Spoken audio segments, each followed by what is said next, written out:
পূর্বে টিউটোরিয়ালে আমরা দেখেছিলাম কিভাবে আমরা একটা ফাইল জিপ করব, পাশাপাশি কিভাবে একটা ডিরেক্টরি জিপ করব, কিভাবে একটা স্পেসিফিক ফাইল এবং মাল্টিপল ফাইল আমরা জিপ বা মাল্টিপল ডিরেক্টরি আমরা জিপ করতে পারি। তো আজকের পর্বে আমরা দেখবো কিভাবে আমরা একটা ফাইল বা ফোল্ডারকে আনজিপ করতে পারি। তো ফার্স্টে টার্মিনালে চলে যাচ্ছি। এখানে কিছু ফাইল ফোল্ডার দেখতে পারতেছেন, যেমন এখানে ফাইল ডট জিপ নামে একটি জিপ আছে, বি ডট জিপ এবং সি ডট জিপ নামে একটি জিপ ফাইল আছে। তো এগুলো সব জিপ করা হয়েছে, আমি এখন এগুলো আনজিপ করব। তো এট ফার্স্ট আনজিপ করার জন্য আমাকে যে কমান্ডটা ইউজ করতে হবে সেটা হইতেছে আনজিপ। তারপর আপনার যেই জিপ ফাইলটা আপনি আনজিপ করতে যাচ্ছেন সেই জিপ ফাইলের নামটা দিয়ে দিবেন। এখন আমি বি ডট জিপ যে ফাইলটা আছে এটা দিয়ে দিব। দেখতে পারতেছেন যে আমার এটা এক্সট্রাক্ট হয়ে গেছে। এখন যদি আমি just, দেই, তাহলে আপনারা দেখবেন যে বি ডট টেক্সট নামে যে ফাইলটা আছে সেটা কিন্তু আমার এক্সট্রাক্ট হয়ে গেছে বি ডট জিপ নামক যে জিপ ফাইলটা ছিল এখান থেকে। ডিরেক্টরির ক্ষেত্রেও সেম। আমি যদি এখন একটা চাই যে আমার একটা ডিরেক্টরি আমি আনজিপ করব, তাহলে আমার কমান্ডটা হবে আনজিপ। তারপর আমার জিপ ফাইলটা দিয়ে দিতে হবে, যে জিপ ফাইলের মধ্যে আমার ফোল্ডারটা আছে।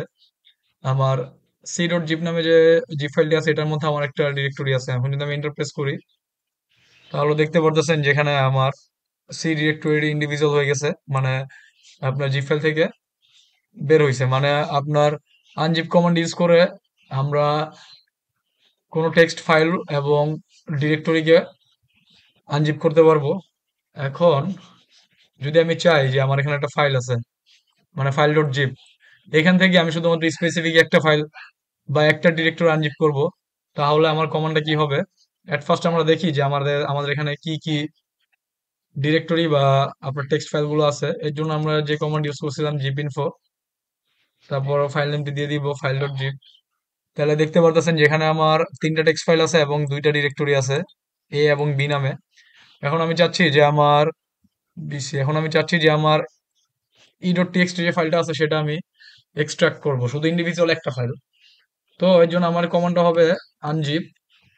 তারপর যে ফাইল থেকে আমি এক্সট্রাক্ট করতে চাচ্ছি সেই ফাইলটার নাম হবে TXT, sorry, file dot zip. তারপরে আমি চাচ্ছি যে আমার ই ডট টিএক্সটি ফাইলটা এক্সট্রাক্ট হবে।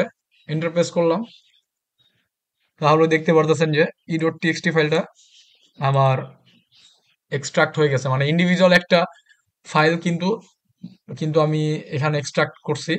তো আপনি যদি চান আপনি unzip dot file dot zip দিয়ে যদি এন্টার প্রেস করেন, আপনার এখানে যে কটা ফাইল ফোল্ডার আছে সবগুলো ফাইল ফোল্ডারই কিন্তু আপনার এখানে আনজিপ হয়ে যাবে।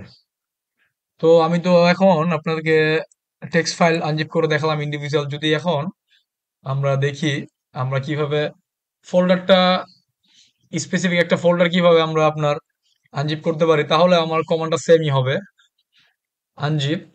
যে ফাইলটা আমি আনজিপ করতে চাচ্ছি সেটার নাম দিব, যে ফাইলটা থেকে আমি জিপটা আনজিপ করব সেটার আগে নাম দিব, এবং তারপর আমার মেইন আমি যেই ফোল্ডার বা ডিরেক্টরিটা আমি আপনার এক্সট্রাক্ট করতে যাচ্ছি সেটা আমি নাম দিয়ে দিব।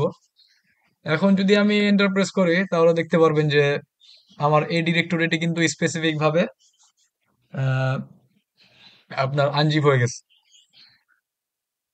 তো দেখতেই পারতেছেন কিভাবে আমরা একটা ফাইল আনজিপ করব। লিনাক্স ইউজ করতে হলে আপনাকে রেগুলার কমান্ড লাইনগুলো বা যে কমান্ডগুলো আছে সেই কমান্ডগুলো আপনার রেগুলার প্র্যাকটিস করতে হবে। কমান্ডগুলো যদি আপনি রেগুলার প্র্যাকটিস করেন, তাহলে একটা পর্যায়ে আপনার সমস্যাগুলো খুব ইজিলি কেটে যাবে এবং এবং আপনি খুব ইজিলি আর কি লিনাক্সটা বুঝতে পারবেন। ধন্যবাদ।